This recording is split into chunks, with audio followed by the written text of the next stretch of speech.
اعوذ باللہ من الشیطان الرجیم بسم اللہ الرحمن الرحیم الحمدللہ رب العالمین والصلاة والسلام علی اشرف الانبیاء والمرسلین المخاطب بطٰہٰ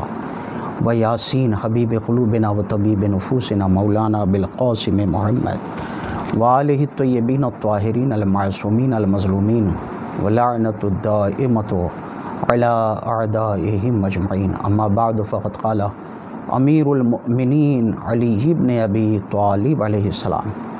لا تستحی من اعطاء القلیل فإن الحرمان اقل منہ۔ عزیزان محترم السلام علیکم ورحمۃ اللہ وبرکاتہ۔ ماہ رمضان المبارک میں خداوند عالم سے دعا ہے کہ خدا ہمیں زیادہ سے زیادہ نیک اعمال کی توفیق عنایت فرمائے۔ ماہ رمضان المبارک میں کلام خدا، کلام ائمہ معصومین علیہ السلام میں زیادہ سے زیادہ غور و فکر کرنے، انہیں نشر کریں اور ان پر عمل کرنے کی ضرورت ہے۔ ہم سلسلہ دروس نہج البلاغہ کو آگے بڑھاتے ہوئے ماہ رمضان المبارک میں مولائے کائنات کے عارفانہ اور حکیمانہ جملوں پر گفتگو کریں گے، جہاں ایک ایک جملے میں درس و نصیحت کے ذخیرے بھرے پڑے ہیں، اور مولائے کائنات کا ایک ایک جملہ جس پر دنیائے علم اور دنیائے حکمت حیرت زدہ ہے کہ کوزے میں سمندر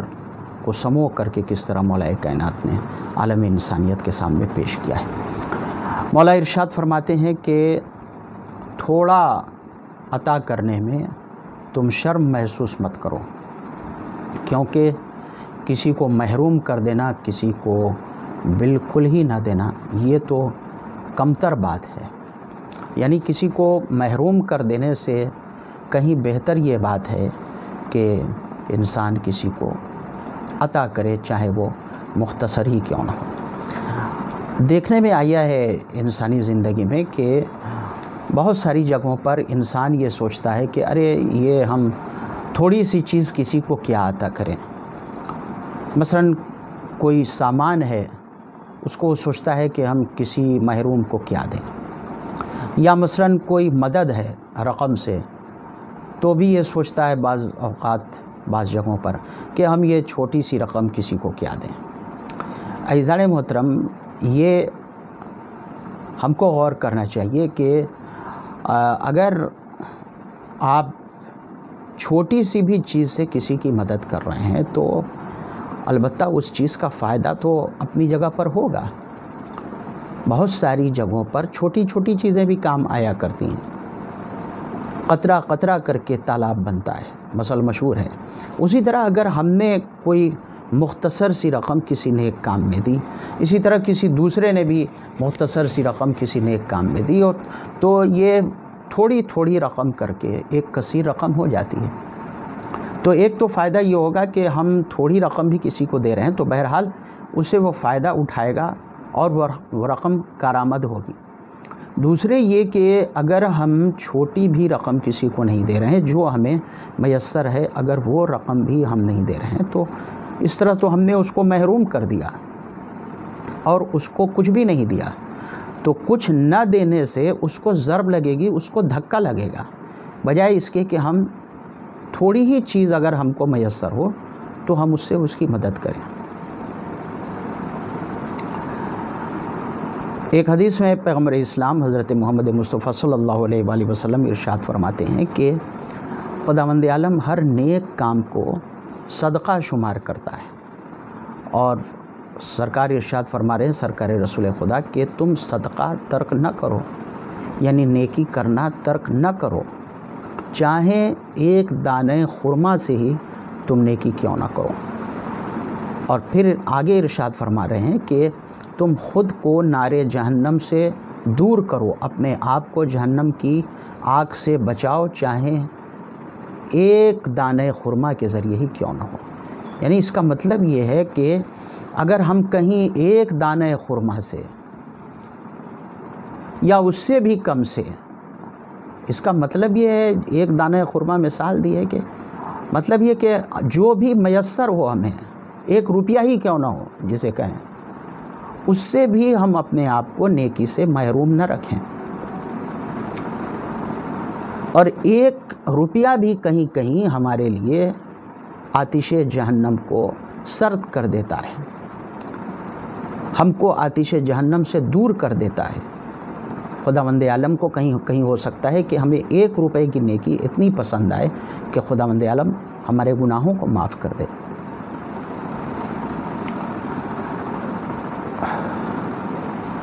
ایک اور جگہ پر مولا کائنات ارشاد فرماتے ہیں کہ نیک کام کرو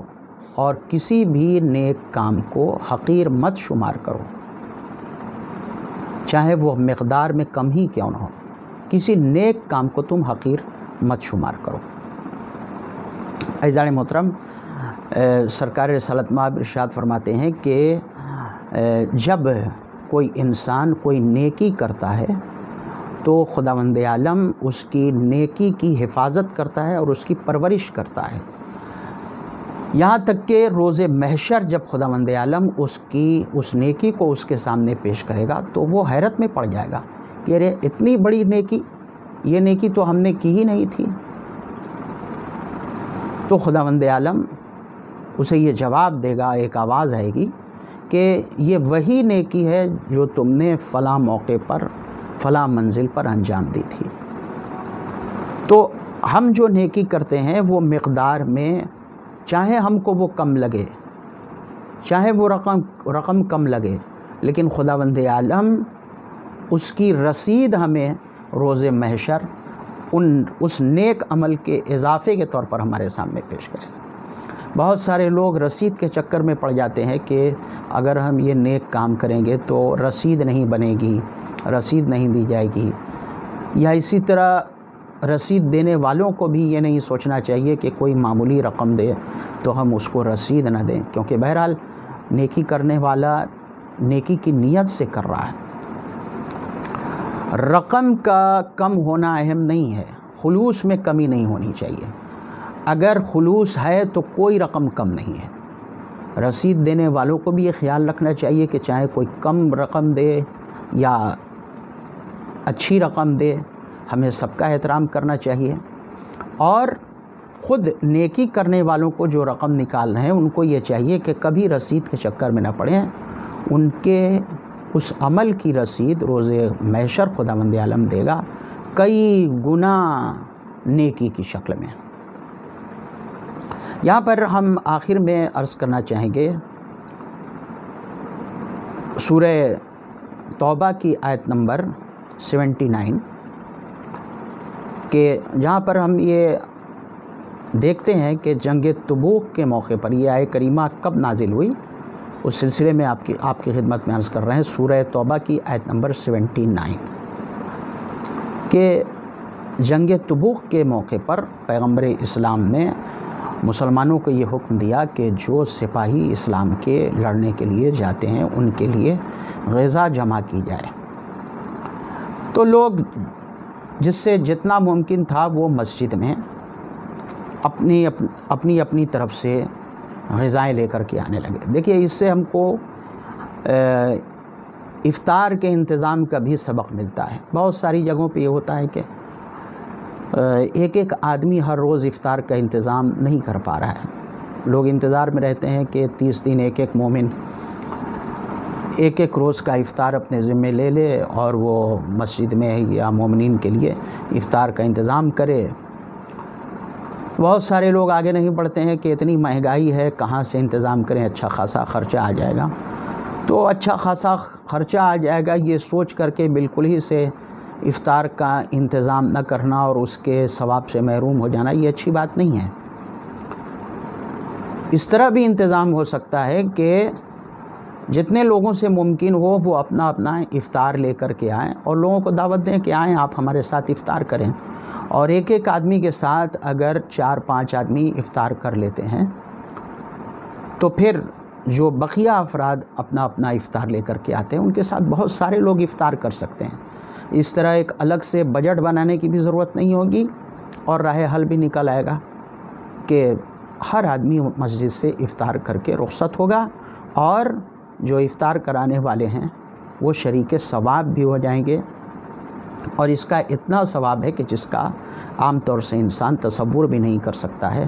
راہ خدا میں غلام آزاد کرنے کا ثواب ہے کسی مومن کو افطار کرانا۔ تو جب پیغمبر اسلام نے جنگ تبوک کے موقع پر حکم دیا کہ لوگ غذا سپاہیوں کے لیے وہاں پر لے کر کے جمع ہوں تاکہ ان کے لیے غذا کا انتظام کیا جائے، تو جناب ابو عقیل انصاری یہ لوگوں کے گھروں میں کنویں سے پانی بھر کر کے لوگوں کے گھر پانی پہنچانے کا کام کرتے تھے۔ کنویں سے پانی کھینچتے تھے اور گھر گھر لے جا کر کے پانی پہنچاتے تھے۔ تو ان کو یہ احساس ہوا کہ ہم کیسے مدد کریں، ہم تو دن بھر ڈول سے پانی کھینچتے ہیں اور لوگوں کے گھر گھر لے جا کر کے پہنچاتے ہیں، اور پھر جب ہم کو لوگوں کے گھر سے کھجوریں ملتی ہیں تو وہ کھجوریں بیچ کر کے کسی طرح اپنے بال بچوں کا ذریعہ معاش فراہم کرتے ہیں اور ان کے کھانے پینے کا انتظام کرتے ہیں، تو ہم کیسے کریں؟ تو انہوں نے اس کا راہ حل یہ نکالا کہ ہم اوور ٹائم کام کریں گے، یعنی دن میں کام کرنے کے ساتھ ساتھ رات کے بھی کچھ حصے میں کام کریں گے۔ مثلا جیسے 10 گھروں میں پانی پہنچاتے تھے یا 20 گھروں میں پانی پہنچاتے تھے، تو اب انہوں نے سوچا کہ ہم 30-35 گھر میں پانی پہنچائیں گے، 40 گھر میں پانی پہنچائیں گے تاکہ دوہری آمدنی ہمیں حاصل ہو سکے۔ اور اس طرح انہوں نے کام کیا، اور جو ان کو رقم ملی، جو کھجوریں ملی، اس کو بیچ کر کے جو رقم ملی یا جو کھجوریں ملی، آدھا اپنے بچوں کے لیے رکھا اور آدھا لے جا کر کے مسجد میں پہنچا دیا، اور کہا کہ یہ ہم سپاہیوں کی خدمت کے لیے لے کر کے آئے ہیں۔ تو کچھ لوگوں نے مذاق اڑایا، اچھے برے لوگ ہر دور میں ہوتے ہیں، نیک لوگوں کے بیچ میں بھی کچھ منافقین گھس جاتے ہیں، مسلمانوں کے درمیان بھی کچھ منافق تھے جن کا کام تھا ہر جگہ رکھنا اندازی کرنا، مسلمانوں کی ہمت پست کرنا۔ تو کچھ لوگ مذاق اڑانے لگے، یعنی اپنے کھانے کا تو ٹھکانہ ہے نہیں، چلے ہیں سپاہیوں کے کھانے کا انتظام کرنے کے لیے اور اس کے لیے اوور ٹائم ڈیوٹی دے رہے ہیں۔ وہ لوگوں نے مذاق اڑانا شروع کیا۔ تو اس وقت سورہ توبہ کی آیت نمبر 79 نازل ہوئی کہ جس میں ارشاد پروردگار ہے کہ وہ لوگ کہ جو ان صدقات کا مذاق اڑاتے ہیں جو خدا و رسول کی اطاعت کرنے والے مومنین نکالتے ہیں، اور یہ لوگ ان کو کچھ ہاتھ آنے والا نہیں ہے، جو کچھ یہ کوشش کر رہے ہیں اس میں ان کو کچھ ہاتھ آنے والا نہیں ہے، اور یہ لوگ ان مومنین کا مذاق اڑا رہے ہیں اور اللہ ان کا مذاق اڑا رہا ہے۔ مذاق اڑانا کیا مطلب؟ اللہ ان کا مذاق اڑا رہا ہے، یعنی اللہ ان جو یہ کر رہے ہیں ان کے کیے کی سزا انہیں ضرور دے گا۔ تو اس سے عزیزان محترم یہ سبق ملتا ہے کہ جو انہوں نے اس وقت کیا، ایک مزدور تھے، لوگوں کے گھر میں پانی پہنچانے کا کام کرتے تھے، اس سے جو رقم ملتی تھی اس سے اپنے اور اپنے بال بچوں کا پیٹ پالتے تھے، لیکن دیکھیں کہ ان کا یہ نیک عمل بارگاہ خداوندی میں کس طرح فوراً قبول ہو گیا کہ جب ان کی کسی نے دل آزاری کی تو فوراً آیت کریمہ نازل ہو گئی کہ تم ان کا مذاق اڑا رہے ہو اور اللہ تمہارا مذاق اڑا رہا ہے، یعنی اللہ جو کچھ تم کر رہے ہو وہ دیکھ رہا ہے اور اللہ تمہیں اس کی سزا ضرور دے گا۔ تو مولا کائنات کے اس جملے سے، اس حکمت آمیز کلام سے ہمیں یہ سبق ملا کہ ماہ رمضان المبارک ہو یا دوسرے ایام ہوں، اگر ہم کسی کے ساتھ نیکی کر سکتے ہیں تو رقم نہ دیکھیں کہ یہ 10 روپے ہے، 100 روپے ہے، 1000 روپے ہے یا 1 روپیہ ہے، بلکہ ہم اپنا خلوص دیکھیں کہ ہمارے اندر خلوص ہے یا نہیں۔ اگر خلوص کے ساتھ ہم 1 روپے سے بھی کسی کی مدد کریں یا 1000 روپے سے کسی کی مدد کریں، جتنی استطاعت ہے اس سے کسی کی مدد کریں، نیک کام میں جتنی استطاعت ہے اس استطاعت بھر ہم حصہ لیں، تو خداوند عالم ہمارے عمل کو قبول کرنے والا ہے اور ہمیں جزائے خیر دینے والا ہے۔ والسلام علیکم ورحمۃ اللہ وبرکاتہ۔